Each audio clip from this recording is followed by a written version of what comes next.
Witness one here. Check this out.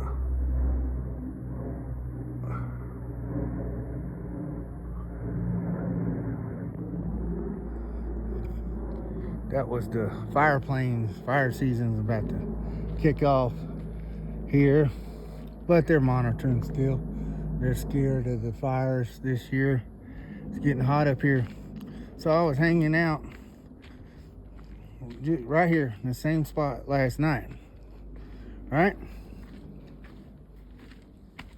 I was kicking it right here with my feet out. Right? And man, I was just hanging it out right here, and then all of a sudden I thought there's a bear here, and I kind of jumped and I looked back this way, back to my car, and I didn't see nothing, you know. And then I sat back and just kind of relaxed and was chilling. About 2-3 minutes later, I heard a snap right behind these trees right here, and I ain't joking you, there was a big old giant black bear. He was right there.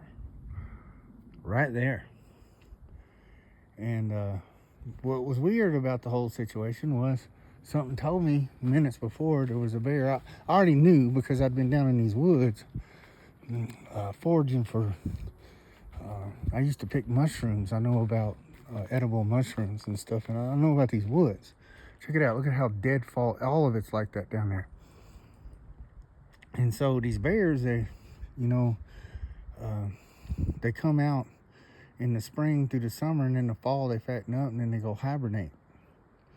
You know, I went to college at the University of Montana, and I got a degree in wildlife biology. I'm a biologist, a wildlife biologist. And these bears, you got to watch out for them in the springtime. In the springtime, they're real hungry when they come out of hibernation. And them black bears, believe it or not, kill more people every year than the grizzly bears. They're super aggressive. That one, I chased him down in the woods. After that happened, he ran down there. I was trying to video it, but it was just too dark. I couldn't get him. And I hiked down in there, and just to show him I was the boss and everything, I caught another glimpse of him, and he run off. But he was leaping over all that deadfall. Look at that, everywhere. And so, it reminded me of David when he killed the bear and the lion taking care of the sheep. And also, the scripture says that God will even make the beasts of the field at peace with you, that you won't have to worry about them. And there that bear was. I ain't joking you. Right where I was sitting, right the exact same spot. He was, not even 10 feet from me. I had never heard him until I heard one of those branches right down there snap. He had snuck up on me through all this and all that deadfall without me even knowing about it. But I got the heads up about a black bear, 2-3 minutes before. Now, 2-3 minutes might not sound like a long time, but I want you to know, when you're just sitting there, sit down for 2 or 3 minutes and see how long it actually is, and it's a long damn time. That bear, he was right there.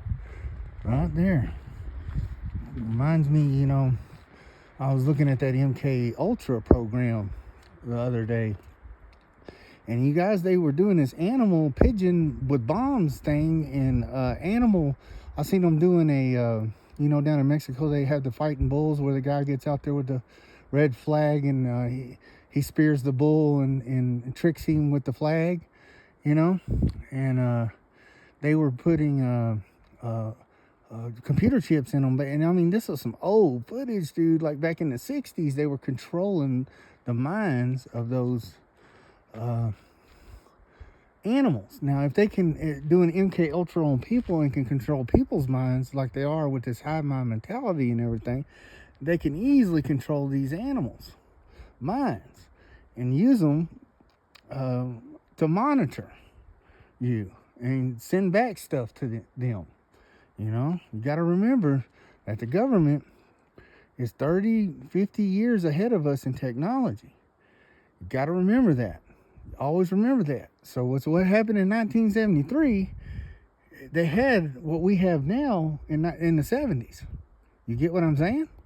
So imagine what they got now. And this is an evil agenda that's going on. I mean, they got all these people under complete mind control. And I was doing some studying on the Gateway program, and it started, that stuff went on in the 80s and 90s and up until today. And I've seen some crazy stuff out there, let me tell you, through the years. I was in, one time I was hanging out in this place down by the river, right outside of town, and I was walking the trails, and I walked up on, there was the school buses come pulled up, and there were kids were having like a little rec day down there by the river. And I walked up on that rec stuff, and all the little kids was laid in a circle. And the one boy said, okay, this is what he said, while the teachers were up on the bank, and I saw this. And this is 100%, I saw this, and the little boy was standing there while all the other ones were in a circle, the girls laid down, and then there was one girl in the middle, and he says, okay, if anybody who doesn't want to get sacrificed, throw a rock. So all the girls on the outside circle threw a rock, and the girl in the middle threw a rock. But he said, no, you can't, because you're the sacrifice. Right there in front of those teachers, I saw that. And I realized right then that there was some wicked agenda going on out here, and I just happened to walk by and catch it out of the blue. I don't know. It could have been that mind control thing. They're doing it to the kids. Everybody here is wicked, even the little kids. They're teaching them earlier. Because when you go get gang stalked by the women with carriages with kids in them, they're teaching them kids how to do that stuff. So you guys need to realize that you can't trust nobody. You understand? Nobody. And I have been having it out with these gang stalkers around this area, let me tell you, and I ain't been nice to any of them. I threatened one right out in the parking lot, so, several times, different ones.